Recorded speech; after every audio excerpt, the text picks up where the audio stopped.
Welcome to the Dark Oak. Nope, that's not right.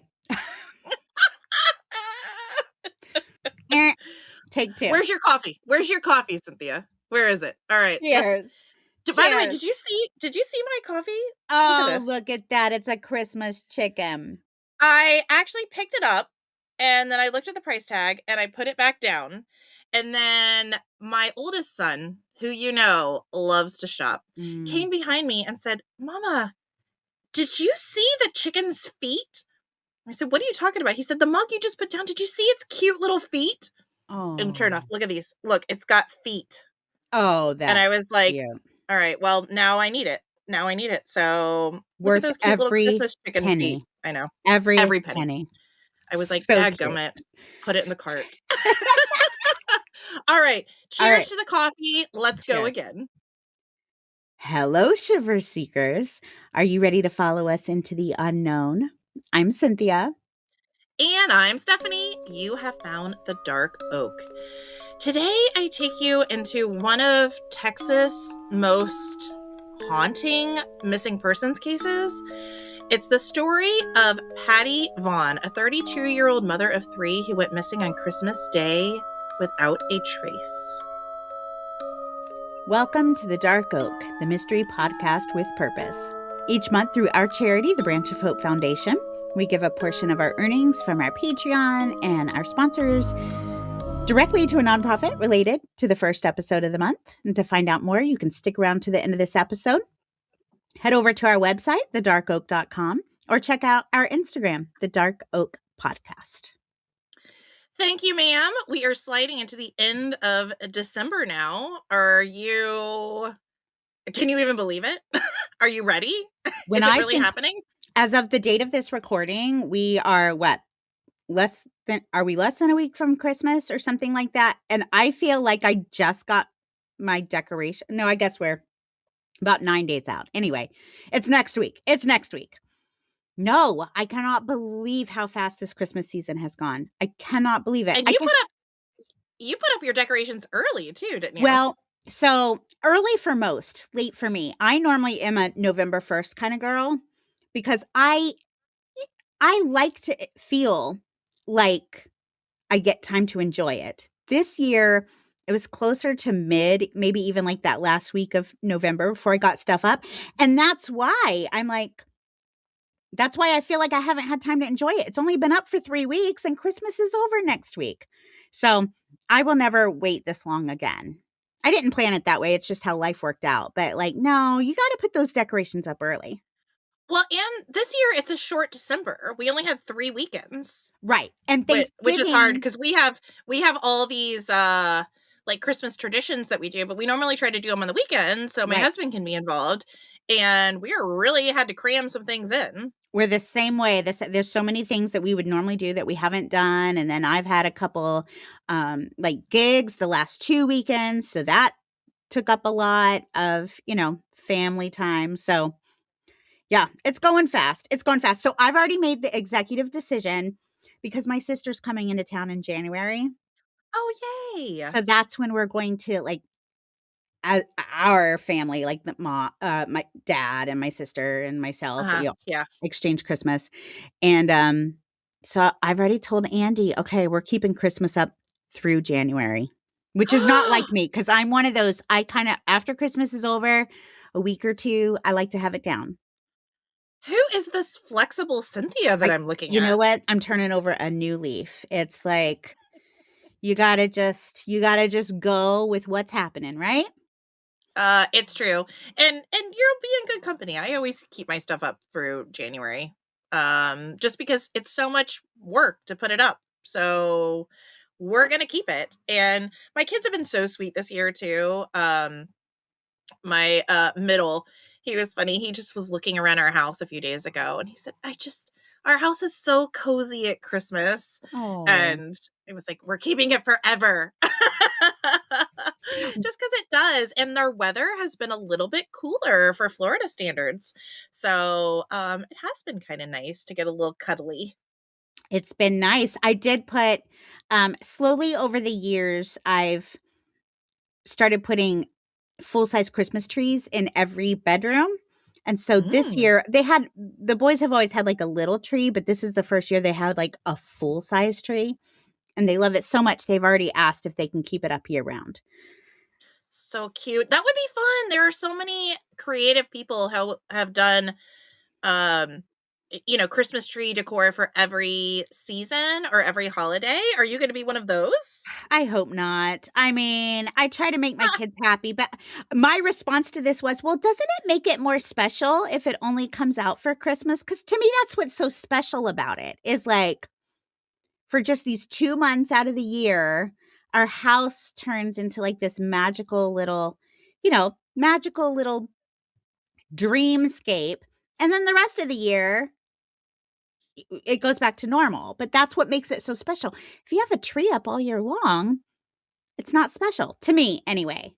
And the idea of decorating it for every holiday, oh geez, who's got time for that? Christmas is really the only holiday I like decorate for. Like my house will have fun to be like a 4th of July tree or something like that. No. Okay. No. Well, maybe just throw decorations at the kids and have them decorate it. Like that could be like a good project for them. Yep, maybe. I'm open to it. And by that she means never. No. I'll give it some thought. When I was a teenager, whenever my parents would try to give me advice, it just irritated the snot out of them. But I'd say, I'll take that under advisement. Yes. What a smart aleck. Yes, you were. Yes. And look what I've become. Pretty good. Look at that. All on your own. You figured it out. Yeah. Yeah. All right. Well, let's talk about this very depressing Christmas Day case. I had to bring something Christmassy, and I am saddened to say there are lots of people that have gone missing on Christmas Eve or Christmas Day. So this is one of a sampling of cases I was able to come across. Just really sad. So we're going to talk about this one. I'll tell you, there's not a ton of evidence in this case, which of course is what makes it more mysterious. But as we've talked about, that it doesn't mean that it doesn't need to be covered. And it is really strange. I'm not exactly sure what I think happened to Patty Vaughn. So I'm interested to hear your take on what you think happened. We think we know who did it. Okay. But we're not really sure what happened at that time. So okay. We are going to go back to Christmas Day of 1996 in the small town of Vernia, just outside of San Antonio. And again, this is in Texas. Now, typically, Christmas Day is filled with joy and family and celebration. But on this day, almost 20 years ago, 32-year-old mother of 3, Patty Inez Brightwell Vaughan, vanished without a trace. Patty was born on August 17th, 1964, and she grew up with a pretty typical childhood where she had lots of friends and a large interest in music, which I thought you could relate to. Several years after graduating high school at the age of 20, Patty married her boyfriend, Jerry Ray Vaughn, better known to everyone as JR. They quickly settled down and started a family, welcoming their first baby, a girl named Brittany, in 1987. Soon after, they welcomed 2 more children, Ray and Tyler, to the family. 2 boys? 2 boys, yeah. Friends and family later said Patty was beautiful and kind with a voice like an angel. She loved singing in the church choir, and she was deeply religious and devoted to her kids. And by all accounts, she was the kind of person who never had an enemy.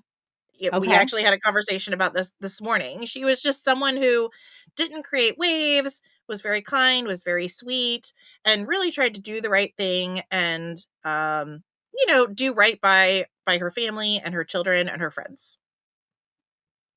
For years, Patty's life looked like a dream. at least from the outside. But behind closed doors, things were unraveling. After Patty's disappearance, close family members came forward describing her marriage to JR as tumultuous, controlling, and even abusive. Wah wah. Yeah. By October of 1996, just 2 months before Patty vanished, she decided she had had enough. She and JR separated. He moved out to an apartment in San Antonio, and Patty stayed in their home on Oak Park Road in Vernia with the children, who were then aged 9, 7, and 5 years old. So young. She had Yeah. young kids. Yep. Now, the separation wasn't easy. Patty, who up until this point had been a stay-at-home mom, for basically the whole of their marriage, had to obtain work as a secretary. So she got work at Quincy Electric to support herself. And I can only imagine that's a very difficult transition to have to make. You're used to being home with your babies, and that's all you've known. So she has a 9-year-old. So basically 10 years of her life has been staying home, and now she's going back to the workforce. That must have been really difficult. Well, and not only just for excuse me, not only just for her, but also for the kids, like depending on whether or not she, had to work after school hours and they had to go to like some kind of aftercare or something. When you're used to having your mom with you, we've talked about this a couple weeks ago, how you and I both had stay-at-home moms, and our moms picked us up from school and then we had those afternoons with her. If you lose that, especially at these younger ages, that would be hard too, I believe. Yeah, I agree. Then one particular night, Patty was attending a Texas state rodeo and she ran into a man named Gary. Now, Gary would be what would be described as Patty's first love, if you will. So this was Oh. in old flame territory. Okay. All right. And Patty. I think it's safe to say the sparks were still flying. Okay. And it turned out that Gary had also recently divorced his wife. Okay. Perfect timing, huh? I would have taken it as a sign. I mean, totally was. that first love, that first love cuts deep. So, when you are going through something and then reconnect and you are both suddenly available, I can see that being like, a silver lining during an otherwise probably difficult time. Yeah, absolutely. And if nothing else, it's just someone who knows you. Mm-hmm. Someone who makes you feel good about yourself. Mm-hmm. And again, I think there's something to having history with someone. Right. Even if you've had time in between where you weren't communicating, it's nice to have somebody who kind of knows where you come from, if you will. Now, were they like high school boyfriend and girlfriend kind of thing? So I might actually question if they do still know each other. Because think about how much like my first boyfriend at 15, he wouldn't recognize me now at 43. We are not the same people. Yeah, but in your heart, your first love is still your first love. Yes. But I just think long-term reality, yep, you probably aren't the same people. But it's still fun to think about. It's still fun to think about. Yeah. And this was something fresh and new. So yes. It hadn't had time to turn stale yet. Right. We'll yes. say that. Still very Romeo and Juliet. Very, very. Now, just again to keep the timeline straight, Patty and JR separated in October, and things with Gary, though, progressed so quickly that on Christmas Eve in 1996, Patty brought Gary to a family dinner at her cousin's house and introduced him as her boyfriend. Okay, so that's quick after how long were they married? Many years. Several years. Yeah, many, you know me and the dates, so I'll go back here. Right. But they were married over a decade, probably 1985. Yeah, so okay, so I mean that's fast, but okay. Yeah. You do you. Yeah, I don't know though. If you've been in an abusive relationship for a while, it's not like there might not have been a lot of love loss there, if that makes any sense. Like, she could True. have already emotionally and mentally moved on from him True. well before this actual separation. That's True. what I always assume in these situations. Oh, I'm It's not sure. like a sudden break. It's one that she's mulled over the idea of not being with JR a few times before this. Right. Right. Now, Patty's cousin, Barb Kenzie, remembered the night that Patty brought Gary to her house very vividly. Of Patty, she said, quote, "She was happier than I'd ever seen her," end quote. Oh, okay. And I can see, again, how Gary would feel like a breath of fresh air after years of abuse. Sure. Just somebody that's excited to be with you and treats you well, at least up until this point. I'm recognizing this is so, like, new and, you're in the butterfly stage and all those things. So I'm not Which is saying it was always lasting love. fun. It's always fun, even when Yeah. it's the wrong person. That butterfly stage, oh, man, I mean, that's why you stick around, right? Yeah. Yeah. In the beginning, yeah. Yeah. Now, at this party, Patty talked happily about her future away from JR and seemed excited to be starting over. Unfortunately, though, she also confided in her family that JR was not taking the separation well. He was taking it so poorly, in fact, that she reported he had begun stalking her. Well, and he's really not gonna love, the fact that she's got another boyfriend. No. She even went as far as to ask her family members how to file a restraining order. Okay. Ick. So it had gotten to a pretty severe stage. Mhm. I Mhm. that's what I would deduce from what she's communicating. Yeah. Now let me ask you this, they're not officially divorced yet, they're separated, right? Correct. But, like, is he still seeing the kids? Well, I think on occasion, but here's what Okay. wound up happening. We're at Christmas, right? Mhm. So Mhm. Patty agreed to let JR come to the house on Christmas Day to spend time with the kids.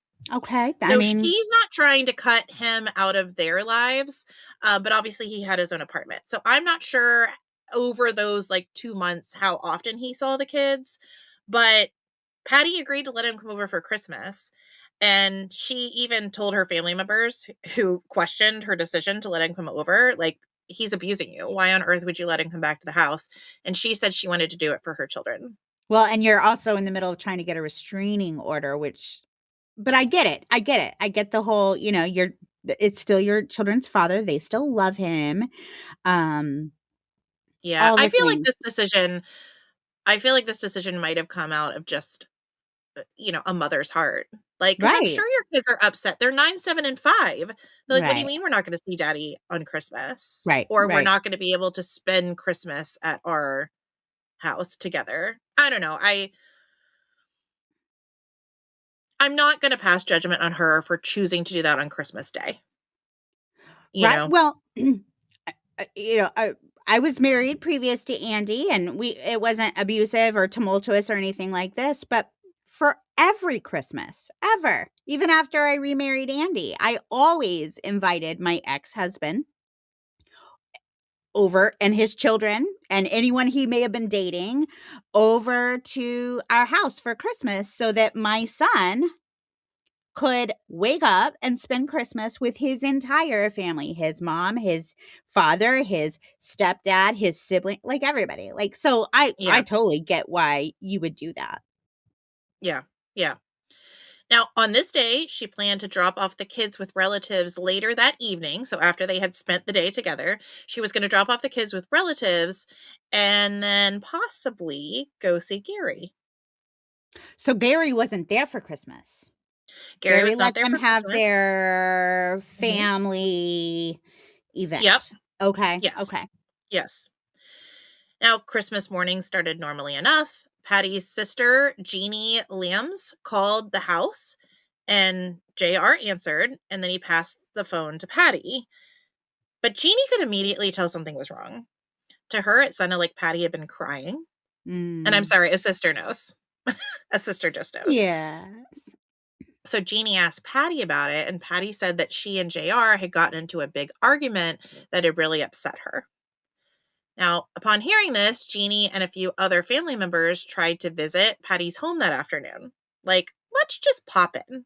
Let's just make sure everything's okay. Let's just check on Patty. Let's make sure the kids are okay. I think that's a very reasonable thing to do. So they popped over to the house, and JR answered the door, and he turned them away. Patty's house. But, well, technically, I guess it's still their house, but the house that now Patty's staying in because he has his apartment. Oh, he turned them away. Okay. Ooh, no. Yeah. Not good. Don't like it. Now, he said that Patty wasn't feeling well and was up resting in her room, but he wouldn't let them in. Yeah, let me walk in and lay eyes on that. Yeah, I'm not. Yeah, but again, he still owns the house. You know what I mean? It's not like they could say, well, this is Patty's house. Yeah, but and I'm not saying they did anything wrong, but like alarm bells are going off. This is somebody she has a restraining order or tried to get a restraining order against. We know this is somebody who's been abusive. She was crying, and now you're not letting me see her in her house. You don't even live here anymore. Yeah. Yeah. Don't love it. That evening, according to JR. So not true. Whatever you're about to say is not true. Okay. Got it. Patty got upset during another argument. This time, it was about dating Gary, which I would be shocked if the first argument was about dating Gary as well. But this argument, he said specifically, was about her dating Gary. And she got upset and she stormed out of the house and got in her blue 1991 Dodge Caravan minivan sometime between 6:30 and 9 p.m. He couldn't narrow that down? No. And she just drove away. So that's a 3.5 hour window. He doesn't know if it was, 6:30 or 9 or 6 or 9:30. Okay. All right. But also just even the actual activities. So she supposedly left her house and her kids with JR. So she left the kids I thought the kids JR. were with their relative. No. The kids were at Patty and JR's house. The relatives came. She was going to drop them off later, but never did. She was going to. Okay. I'm sorry. Missed that. Okay. No, it's okay. So she still has the kids. That's the plan for later. Exactly. That was the plan for later. So they were going to spend, it was Patty, JR, and the 3 kids were going to spend Christmas together. Then after JR left, Patty was going to take the kids to the family member's house, and then she was possibly going to get together with Gary. Gotcha. But when Jeannie heard something wasn't right, she recruited a few family members. They just decided to pop in, and they weren't able to see Patty, and no one ever heard from Patty. What about the kids? What were the kids doing when they popped in? They weren't able to see him. Okay. So nobody. Okay. Nobody. Just JR. Okay. Just JR, and they weren't able to speak with the kids. I don't know if they saw the kids, like maybe they could see them, but they weren't able to speak with them. JR just basically blocked the door and was like, we're not taking visitors. Patty's in her room sleeping. We're not doing any of this. So nobody heard from Patty that evening. But again, according to JR, she got mad at this argument. She got in the car somewhere in this 3-hour window and drove away into the night. So again, left her house, left her children with JR, which, really? On Christmas Day. And that was it. Like, no, she didn't. No, she did not do that. No, she did not do that. I'm sorry, she did not do that. No, I don't think so. No, and that was the last anyone claims to have seen Patty alive. The next morning, on Thursday, December 26, Patty didn't show up for her job at the electric company. This immediately raised concerns among her coworkers, as it was very out of character for Patty. Even that short time she had worked there, everyone knew she was very reliable, and she needed that job. Like, she's not just going to skip out on that job. Mom, yeah.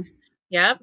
Her family was also very concerned because she had never called them. So not only did she never contact them to drop off the kids, but she had never called them to follow up on their drop into the house. Because you would think you would call, hey, I'm so sorry. I was resting, or JR and I had a fight and I was sulking. Whatever it was, she never contacted anyone.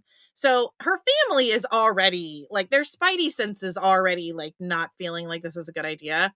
And I can't help but think maybe they even advised her not to invite him over on Christmas Day based on how quickly they were like, don't like it. Don't like it.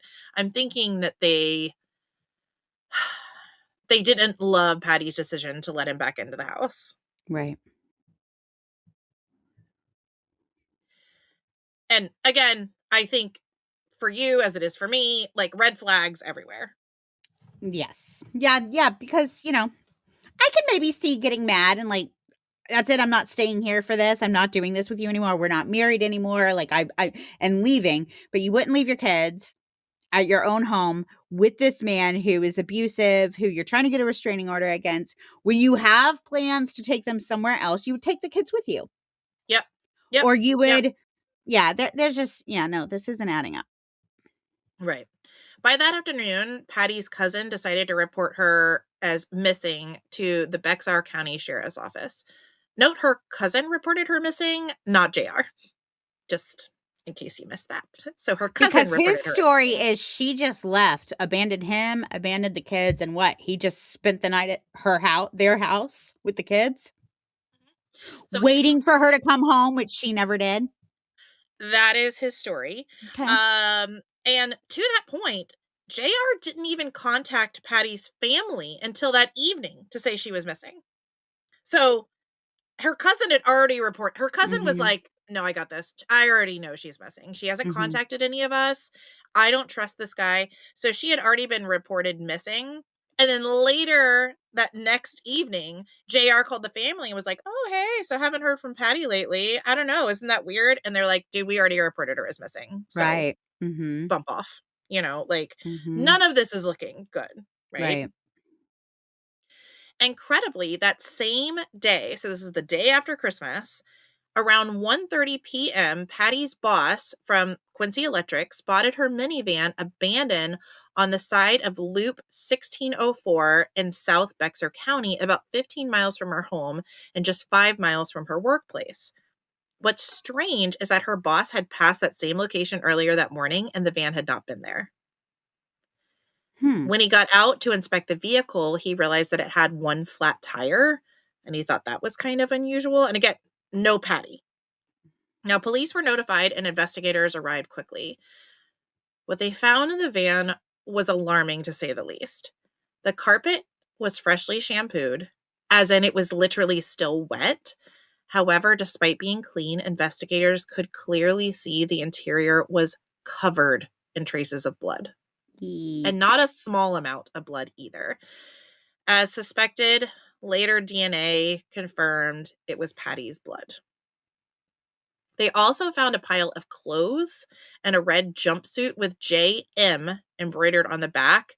And these were possibly some kind of work clothes, but they've never been able to figure out the significance of either of these sets of clothes. Now, investigators immediately turned their attention to Patty's house on Oak Park Road. They said, okay, this is not a woman that just drove off into the night, clearly. This has changed the circumstances. And it was there in the master bedroom that they found more blood. Oh, okay. It was on the walls. Oh, the floor, in the closet. Oh. They also found wipe marks on the floor, like someone had tried to clean it up. Okay. Blood was found in the bathtub. In the sink. Somebody's cleaning up. On the baseboards. Even more blood was found on a mop in the garage.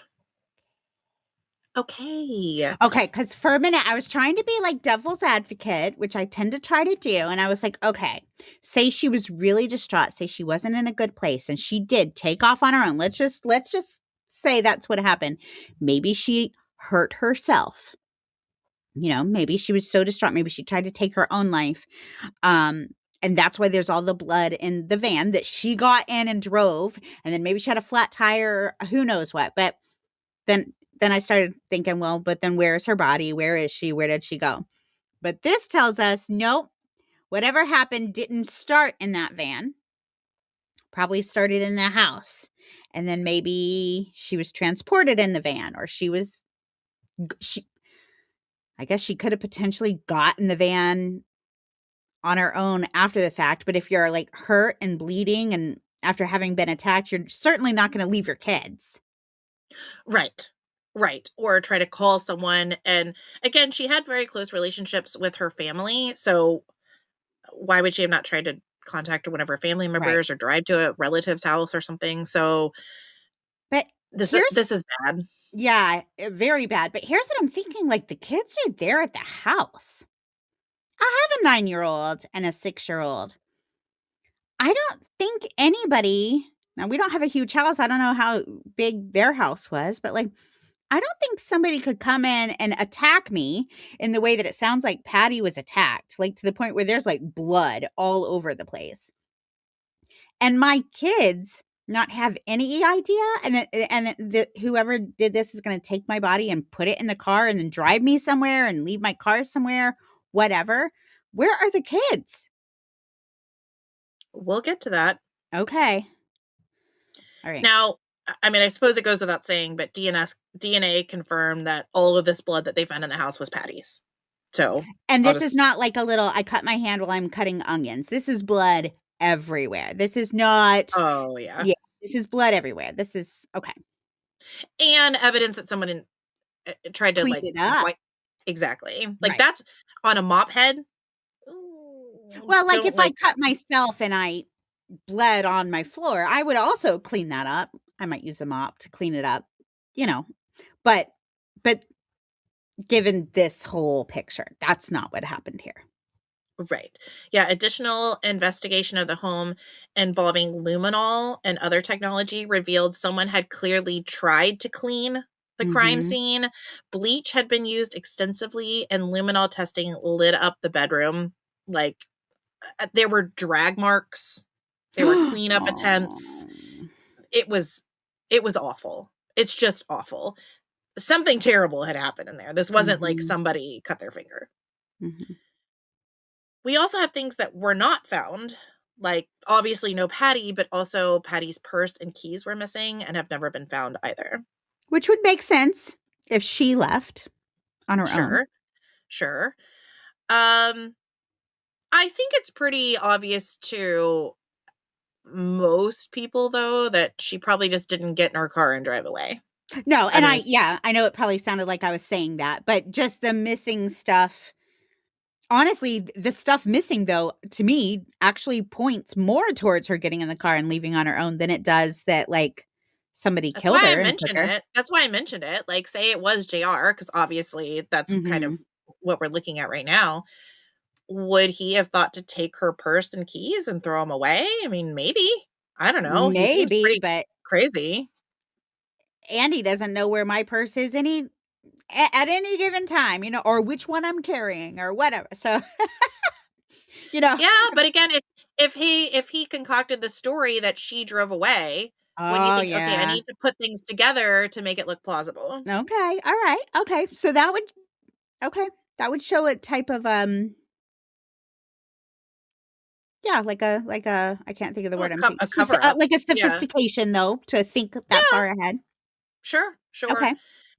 Now, something else was strange about the van. Remember that flat tire? Yes. Well, investigators determined it was intentionally deflated because when they re-inflated it, it was able to hold air. Okay. So I'm going to let you know, I have no idea how this tire situation fits into this story. I just think it's a very weird detail. So if you can noodle through why someone would have intentionally deflated the tire, I think it's very strange. To me, that actually does allude to a cover up, because let's say you kill Patty, you take her body and hide it somewhere, you clean up the evidence, but your story is that she got in her car and left. Then you might put her car in the side of a road somewhere kind of rural or who knows where, make it look like she had a flat tire, kind of alluding to the fact that maybe she got out and walked and something happened to her. Maybe somebody picked her up and something happened to her. Maybe, who knows? But it like Yeah. gives an opportunity for her to have been alone in a vulnerable situation, and then something happened to her. Yeah. And then there's also that weird detail that like it wasn't there in the morning, but then it just showed up in the afternoon. Right. It was planted, in my opinion. Sure. When her family, oh no, her van, or her, I'm saying van, her car would have been there when her family stopped by to check on her because she was allegedly there. Right. And it was a minivan, so I'm saying car, A but it was a van. minivan. Okay. You didn't hear that incorrectly. Yeah, it was a blue Dodge minivan. Okay. Now, clearly, as you and I are stating, suspicion immediately fell on her newly estranged husband, J.R. Vaughn. He was the last person to see her, and he had already stated that he and Patty had had multiple arguments that day, the day she went missing. He also had a history of violence, and the majority of blood found in the home was in their bedroom. So that would have been somewhere where a husband and wife would have gone if there was an argument or something like that. That's kind of the insinuation there. Mm-hmm.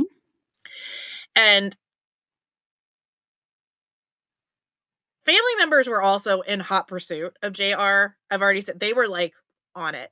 Patty's mother, Patsy Wallace, said outright, quote, "With all my heart and soul, I know J.R. Vaughn killed my daughter," end quote. Well, yeah.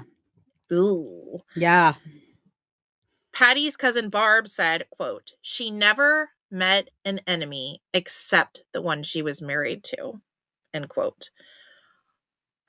If there is ever a quote that like it encompasses like crimes against women, that might have been it. So haunting, right? Mm-hmm. Now, JR's behavior was also highly suspicious. Well, it was suspicious before she disappeared. It was even more suspicious after she disappeared. He continued to claim Patty left on her own, even going as far as to say he believes she ran away to start a new life. But his actions, again, after her disappearance, was, dare I say, outrageous. The day after Patty disappeared, the very day the van was found, JR filed for divorce. So literally, Mm-hmm. she's being reported as a missing person, and he filed for divorce. He also immediately moved back into the house with the kids, which, okay, I guess I kind of get. Like, even if you're on good terms with your spouse, like, and they go missing, you're going to want to take care of your kids, right? Like, he's not going to Yes. move them to his apartment, right? So Right. I get Right. it. But Well, also, like, if you knew somebody was brutally murdered in your house, would you just like move in? I don't know. I just it find sounds like that very he's strange. saying that she wasn't brutally murdered in their house. It sounds like he's saying if she was brutally murdered, whatever happened to her happened after she left is his story. Now we But are then how does learning that he that's not true. explain? Yeah, how does he explain all the blood in the I don't house? know. How does he explain that? Well, he She couldn't doesn't. have been, according to him, she couldn't have been murdered that night in the house because he was there. I will tell you this, the filing for divorce. Now, of course, I totally see how that's suspicious. But I could also see how filing for divorce the next day could implicate just a husband and a wife mad at each other. Because let's say that his story's true, which again, I don't believe it is. I do not believe it is. But let's say it is. You know, she leaves. They have this huge blowout fight. She leaves. He's mad. They've been talking divorce. They've been separated, whatever. Now, this is the straw that broke the camel's back. So now he's going to go down and file for divorce the very next day. I can see that being the case too. It's not. But devil's advocate. Fine. I guess I'll let that slide. I do find the timing to be highly suspicious, in my opinion, but I understand where you're coming from too. I do. Now, JR did participate in the first round of questioning, but then he just stopped cooperating with authorities. And to your point, he also refused to let the children be interviewed. So I if didn't know those you could do that. children, I didn't know you could do that. apparently you can, because he has managed to do it. To this day, those children, who are now adults, have never been interviewed about what happened to their mother, and they've never spoken publicly about it. Oh, I was going to say I would be very interested to know what they believe now as adults, but they've never said. And he raised them, I'm No, assuming. he did. Ew, geez. Well, oh E- goodness. Hopefully, you know what? For their sakes, hopefully they believe the story. I guess like that would be awful. I don't know. I don't know what's best in that situation, but But again, to your point, I mean, you're 9, 7, or 5. You're telling me you're not aware of what's happening in that house during right. a brutal attack. Well, I just think, okay, say he did kill her, which, I think it's fair to say we're leaning towards. Say he killed her. When did he remove her body? When did he take the van? Like, when did he do the cleanup? When did he do that? And where were the kids? They were, according to him, they were with him the whole time. Because again, why wouldn't Right. they be? Patty So had just run out on him. is he putting them to bed, and then in the middle of the night going out and driving around and dumping her body and leaving his kids home alone? And then the next afternoon at some point dumping the car, and again, where are the kids? Now, even if you don't allow your children to be interviewed, it would still take a lot of, I guess, faith to allow your children to be privy to any of that going on. Like even just like I'm going to go dump the van on the side of the road. I can't have my kids with me because as soon as the police ask them, they're going to be like, yeah, we took mommy's van and then we left it on the side of the road and we got out. And like, kids will tell you. There may be some answer to that. Oh, okay. There may be some explanation. Again, we don't know for sure, but there may be some ways to explain that. Okay. So let me get a little bit further into it, and I'll let you know what some people think. Okay. Now, to be fair, authorities also looked briefly at Patty's new boyfriend, Gary, to see if somehow he may have been involved. Yeah. But he was found to have a rock solid alibi, which was spending Christmas with his extended family. He also cooperated fully with authorities. He took a polygraph test, which we know is solid gold. Yep. You need nothing else. The only evidence you need. And he also helped in the search for Patty. So he was quickly cleared of involvement. Now, tragically, Gary later died in a car accident without ever knowing what happened to Patty. I know. Kind of makes me sad. Yeah. So we're back to JR. I mean, he's the guy. He's the guy. I mean, I think he's the guy. If he's not the guy, man, what a bad case of luck, right? If he's not the guy. Yeah. Now, Bexar County Sheriff's Detective Ruben Aravelos said publicly that JR has always been considered a suspect. And as of this recording, JR is the only primary person of interest in this case. But there are a few problems. Firstly, the case is built on circumstantial elements. We have no eyewitnesses, no confession, no murder weapon definitively linked to Patty's murder, and no conclusive proof tying JR directly to the disposal of her body. We don't even have a body. That's the second problem. No body. While prosecutors in Texas have successfully prosecuted what they call no body cases, they require overwhelming evidence to convince a jury beyond a reasonable doubt. So we're kind of in limbo here. Now, authorities have gone to great lengths to try to find Patty's body. Based on tips from Patty's family and the community, several searches and digs have been conducted. One notable dig was at a property in Pleasanton where JR had worked on a construction site around the time Patty disappeared. The landowner recalled JR digging a deep hole in December of 1996. Ding, ding, ding, right? Let's dig it up. Investigators scoured the site and were encouraged when cadaver dogs hit on several spots on the property. But after digging in those locations, nothing was found. We've covered cases where this has happened before, and that's so frustrating to me. I don't know how that happens. Well, I you know what? We trust dogs, but there have been so many cases that their handler has misread the signals or whatever. So they hit on it, but that doesn't really, I mean, I think more times than not, it's probably pretty accurate, but I don't know. I don't know This that it's next like foolproof. No, I get you. Now, this next one is actually pretty haunting because another possible dump site was in Natalia, Texas, at a school. JR was on the construction team that poured the concrete foundation of the gym shortly after Patty disappeared.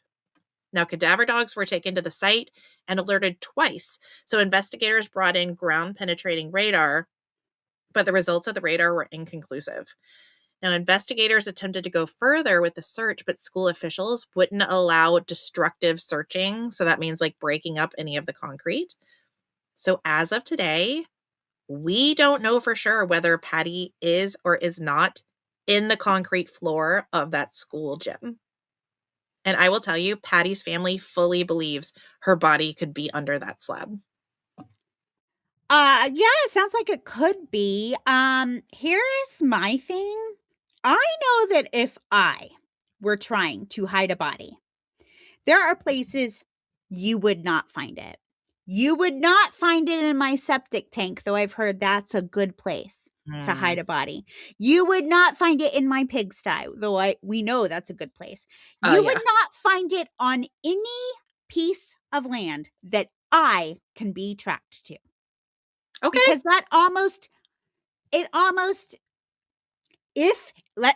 let's say they were to dig up that gym and find her body there. Well, now that links her to JR. It would have to be JR. Right. It would have to be JR. If you just find her in the woods somewhere, some random piece of land, doesn't necessarily, it proves she was murdered, but it doesn't necessarily prove that she was murdered by JR. So I know for me, I mean, yes, this sounds like a smoking gun. If it were, well, not a smoking gun, but it sounds like, oh, that's probably where she is. And who knows, it might be. But I actually think it's really, really stupid to hide a body on land that can be traced back to you. Even under a pool, even under a cement floor. Those areas seem safe, but look, here we are years later wanting to dig up those areas. What if they'd let it happen? Yeah. I don't know. I would never. It would just be in some random spot. I actually think you've put way too much thought into where you would hide a body, Cynthia. Oh, you know what's amazing? I actually have given it quite a lot of thought. I think it's what we do here. Like, you kind of have to get in the mind. But I have absolutely been like, well, definitely not my septic tank. And now I know. I've never even entertained that thought. But yeah, I guess that makes sense. Also, ew. But I guess septic tanks are pretty gross. I literally had a law enforcement officer tell me, you want to I shouldn't say it. I shouldn't give people this information. No. Never mind. But never mind. If you want to know, you got to come back for our afterthoughts. That's when we talk about criminal minds. Okay, there you go. You have to join our Patreon. Come back for that Patreon exclusive afterthoughts, and then I will reveal to you what the law enforcement officer told me about the best place to hide a body. This is where we give all of our best true crime tips. That's right. On our afterthoughts. Oh, we don't actually do that. People don't really think that we do that. That would be really weird. These are our Dexter afterthoughts. No. That's right. So I will tell you, over the last 2 decades, investigators have never wavered. JR is the primary person of interest, but there's never been quite enough evidence to charge him. In 2004, JR applied for and was granted a court-ordered In 2004, JR applied for and was granted a court order declaring Patty legally dead. He subsequently collected on her life insurance. Now, a small comfort is that a judge ruled the payout had to be held in trust for the kids. So we at least have that. I wonder why. And I get it. Isn't that odd? It is odd. Under what authority? Like, under what authority is he allowed to do that? To me, that's not fair. Like, to me, that's not... And I'm not saying that... I think JR probably killed Patty. So just to be fair and not, like, hide my opinion, I think that's what happened. But if you haven't proven it and he hasn't been convicted, et cetera, on what authority is a judge allowed to say, yes, you can get the life insurance, but you can't, you have to, set up a trust for your kids. I just don't see how that's. My guess is that the insurance company may have tried to not pay it. Like the insurance company themselves may have said, not necessarily because of his guilt, but maybe because, We don't even know if she's dead. Exactly. Or Now, the granted, manner. he had gotten an order saying that she was dead, but they may have balked, insurance companies. They may have balked at anything it. they can do to not pay. And that's how the court got involved. So he was like, fine. So the judge was like, fine. Now that it's been brought to my bench, insurance doesn't want to pay, but we can't not pay it. She had this policy. She's been declared dead. But maybe that was the way to work around it, I guess. I still don't think that's fair. I just don't think it's fair. If the insurance company should be paying, they should be paying. And I don't think anybody else has the right to come in. And of course, we're missing information. We don't know the whole story. So there may be clauses, et cetera, et cetera. But I'm just saying, like, just on the surface, personally, I don't understand how they can pay it out, but then tell you what you can and cannot do with it. I get you. Now, after this insurance money was paid out, JR moved to Colorado and changed his name to John Paul Wilson III. And he now goes by JP. Was he the third of something? I wasn't able to find out. That's kind of funny to me. That's kind of funny to me that you would change your name, but also make yourself like the third. And also change, like, you're not even really going by like, you went by initials before of JR, and now you're like, just call me JP. JP. Like, yeah. What is happening here? Yeah, that's interesting. I mean, but then again, if I were to legally change my name, I would come up with something way over the top as well. So, no judgment. The 17th. No.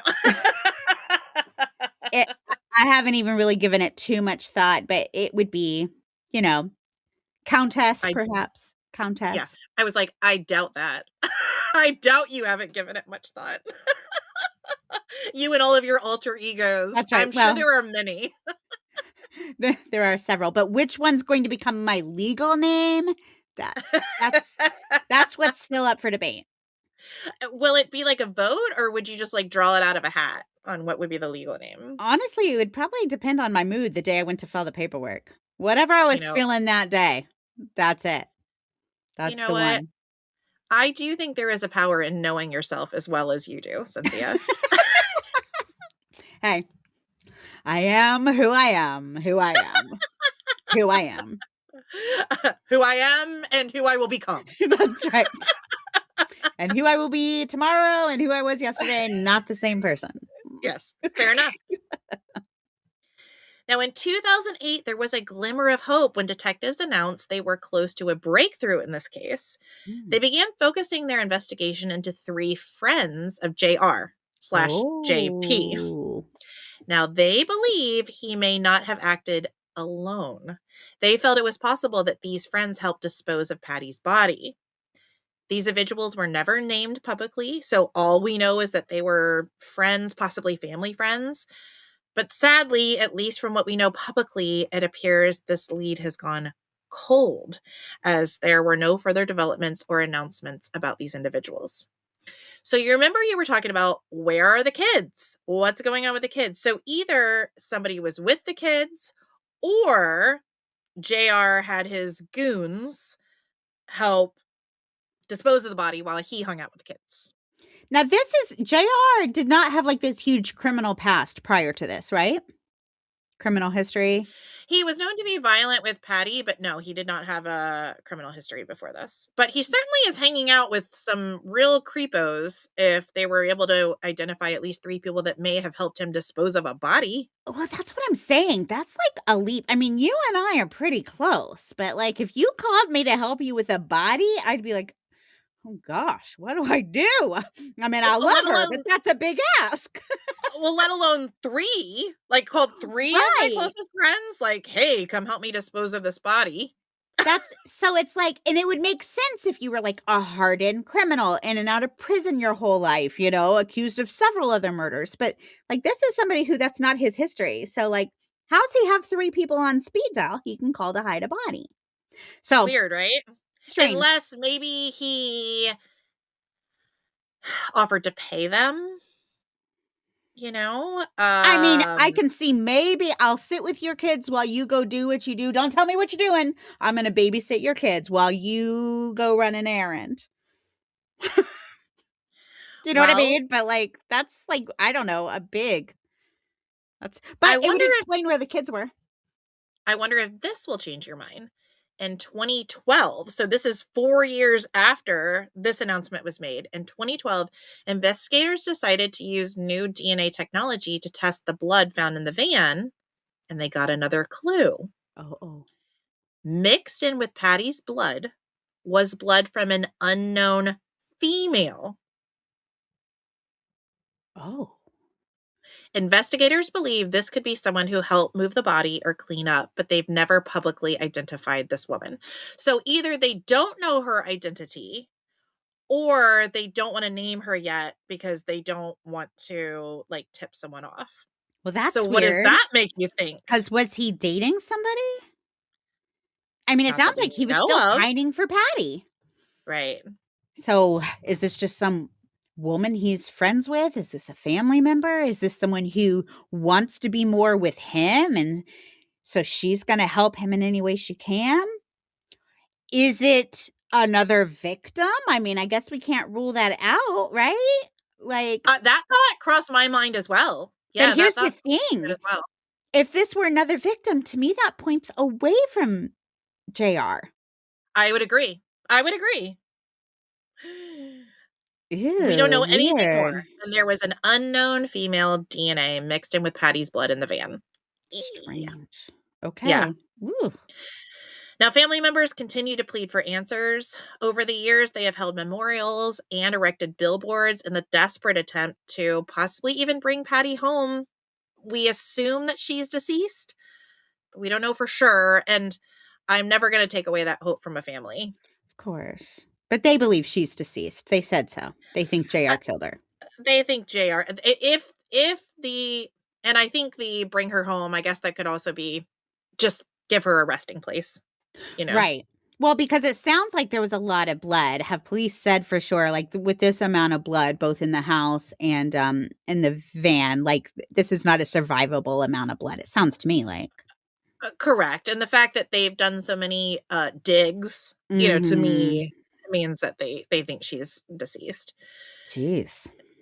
Now, sadly, Patty's children, who are now adults, have become estranged from Patty's side of the family, which, considering the circumstances, I mean, I can see that happening, right? JR is not going to let them hang out with Patty's family that's continually accusing him of murder.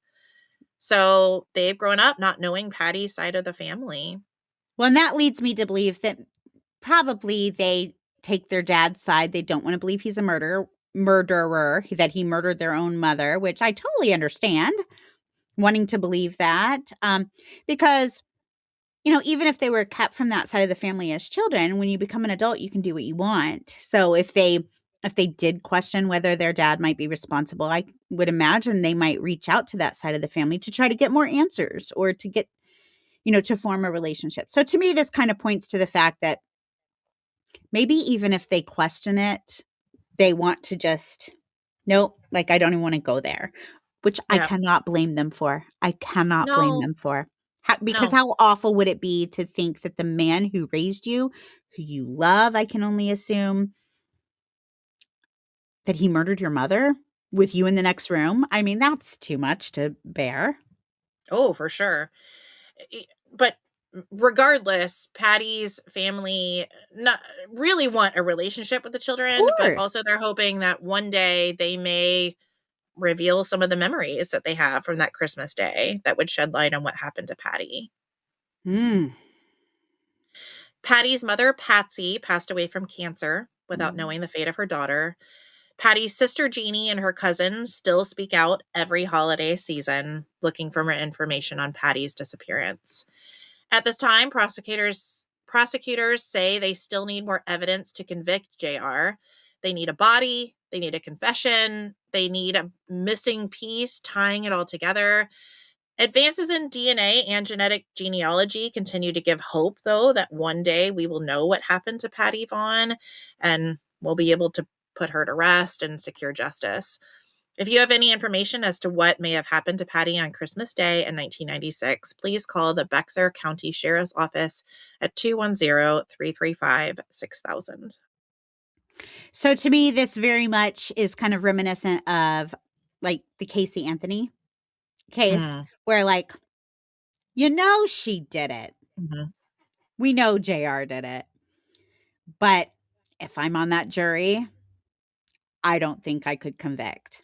And that's exactly how I felt about Casey Anthony. And I know a lot of people don't like it, but if I'd been on the jury, I couldn't have convicted for the charges that were actually brought against her.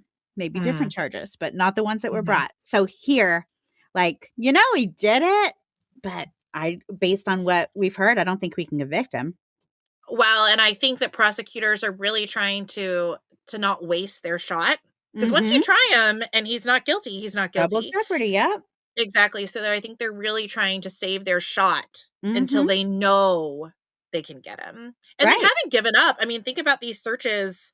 One in the last one, there was one in 2024. No, not 2024, 2014. Really unprompted, the district attorney agreed to search. They actually dug up their old home. Dug in the backyard looking for her body. Nothing came of it. But they're not giving up. They know if they can at least find a body or find someone to come forward, they could be able to convict him. So they know their man, or at least they think they do. I guess I shouldn't say like guilty until proven innocent. Yeah. I mean, I think it would be a far stretch to imagine anybody else did this to her. Especially with JR's story. I mean, like, how do you explain the blood in the house? But he never did.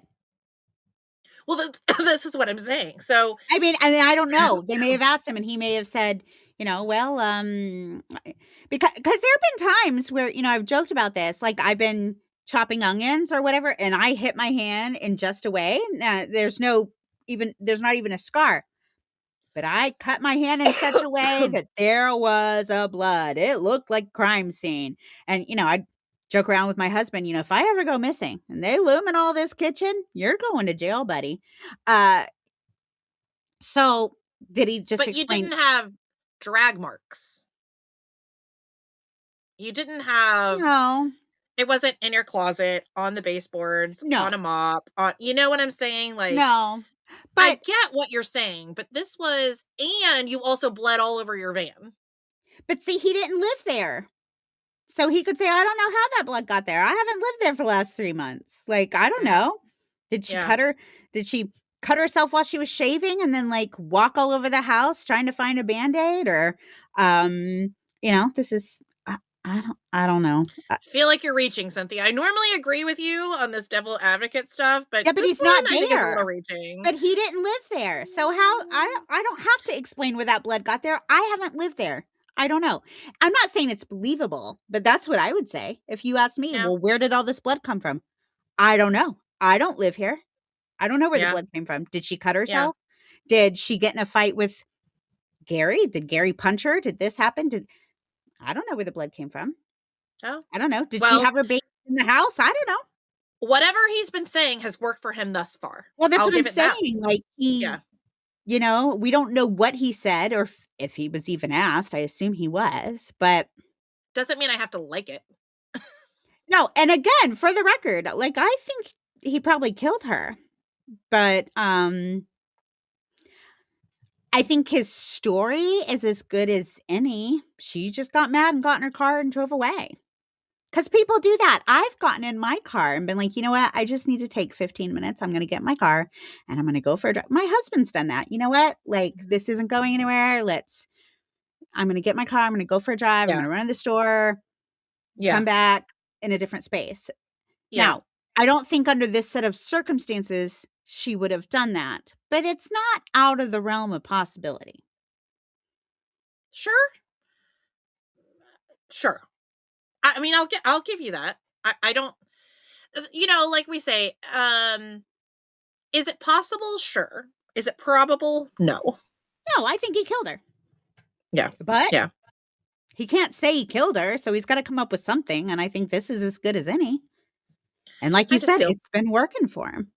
I just feel for those kids. Either they know sure. what happened to their mom, and they probably under threat of their own lives. Right? I mean, because JR could threaten them. Gosh, what a monster you'd have to be to threaten your own kids. I mean, you killed their mother. I know, but like even that, I mean, and that's monstrous. I get it. But like your own kids, ooh. No, I get it. So either they've lived under that cloud, or they really are in the dark, and he was able to do this while they were sleeping or while someone else was watching them. And they've basically just had to convince themselves that their dad didn't do this. Which is probably more accurately the case. Because here's the thing. They had a tumultuous marriage, so the kids are probably used to them arguing. Yeah, that's true. So them going in their bedroom to have an argument may not have even been anything unusual. Yeah, that's true. And the kids may have been totally distracted. It's Christmas Day. Maybe they had brand new toys. Maybe they had this. Maybe they had, whatever. So maybe they were distracted. And whatever happened. And because kids are smart, but they're also manipulative. I can't think of the word. You're able to malleable? Easily manipulated. Manipulated, thank you. Yeah. You know what I mean? Like I could probably convince my kids something happened that didn't really happen. As they got older, they might question it. But if I really wanted to, I mean, that would be really screwed up. But I probably could convince my kids of something. Especially something they wanted to be convinced of. Right. Yeah. Sure. Oh, that's a sad one, though. But again, for the record, I totally think JR did it.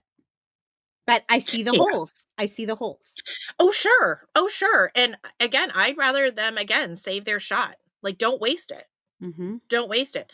But guys, if you know something, come forward. If you're one of these family members, if you're, gosh, I'd hate to ask that of the children, but also, like, I know he's your dad, but he did something horrible. So yeah, I don't know. I know that someone else that's not their children come forward so that they don't have to. Yeah. You know what I mean? Yeah, that would be a big. I mean, that would be. I don't know. That's almost like a no-win situation. It's like trauma on top of trauma. Right. Like sometimes I do see why people just prefer to live. And I'm not saying that's what's happening with these kids, but if it was, like, I do see how sometimes people would just prefer to live in the ignorance because sometimes reality is just too much. What good comes from it? Really, what good comes from it? They would just lose both parents. They would lose everybody and have nobody because they've already lost her whole family. Like, they would have nobody. That's right. And again, if his family or family friends helped him dispose of the body, and that's the family they have, you know what I mean? Like, nobody on that side on JR's family or on JR's side, if you will, are telling them to come forward and be honest. They're all telling them to keep their yap shut. Right. Yeah. Oh, that's a sad one. I have to say the amount of missing persons cases that I found related to Christmas Day were really shocking and really sad. So this is just one of multiple ones that I found, which is so sad. Well, it's really interesting because, my husband's a law enforcement officer and he doesn't, like, he's not on the beat anymore. He doesn't work on the street anymore. But when he did, like, these big holidays, they were always the days. It would be like super, super quiet until you got your domestic violence cases, and you'd get several domestic violence. That's what you'd get. You'd get maybe some accidents and like domestic violence, because family gets Yep. together and things Yep. get crazy. People are drinking or whatever. Yep. So it is a little surprising to me that people go missing on Christmas. But then when I really break it down, I'm like, no, maybe No. not. Like maybe people are No. disappeared on Christmas because, Yep. you know, Yeah. Yeah. but Things escalate. Yeah. right, right. I do find it really interesting and pretty cool actually that so far I think every case that we have covered this month, December 2025, has perfectly aligned with our branch of hope for December 2025. That's not always the case, Yeah. but it Yeah. literally has coincided with every single case. So for 2025, December 2025, we are sponsoring the Coalition for the Murdered and Missing. And they are doing so much good work. They are working to bring awareness to missing persons and unsolved murder cases. They provide the public with resources, and they focus their research on better understanding and preventing violent crime. Last week, I went over some of the statistics. There's 5.8 homicides per every 100,000 people in the United States. More than 600,000 people go missing each year in the United States, and 4,400 unidentified bodies are recovered each year. So I am really, really proud that we are able to join forces with them this month, and hope to find some better understanding and some prevention for these types of crimes. Probably the exact crimes that Patty was a victim of. Yeah. Yeah. Oh, man. I also want to add here, if you are a victim of domestic violence, know that you don't have to stay there. There are resources available to you. If you want to message us, we will get you in touch with someone. We will.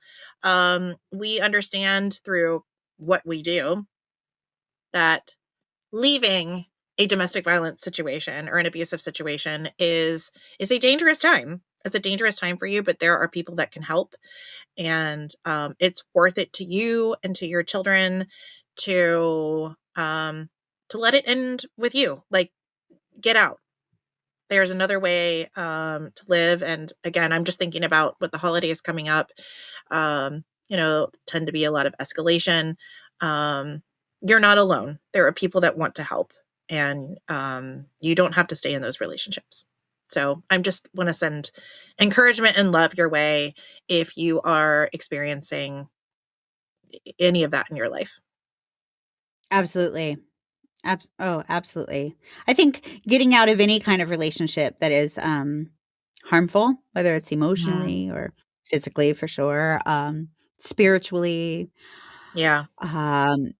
It's so hard. I've definitely had some breakups in my youth that and I thought, oh, I'll never get over this. And then now looking back, I'm like, oh, how wonderful it is to be free, how wonderful it is to be in a relationship with someone who is never going to hurt me, is never going to, Yeah. all those Yep. things. So it's Yep. hard to Yep. do. It's hard to do, but there'll be no regret.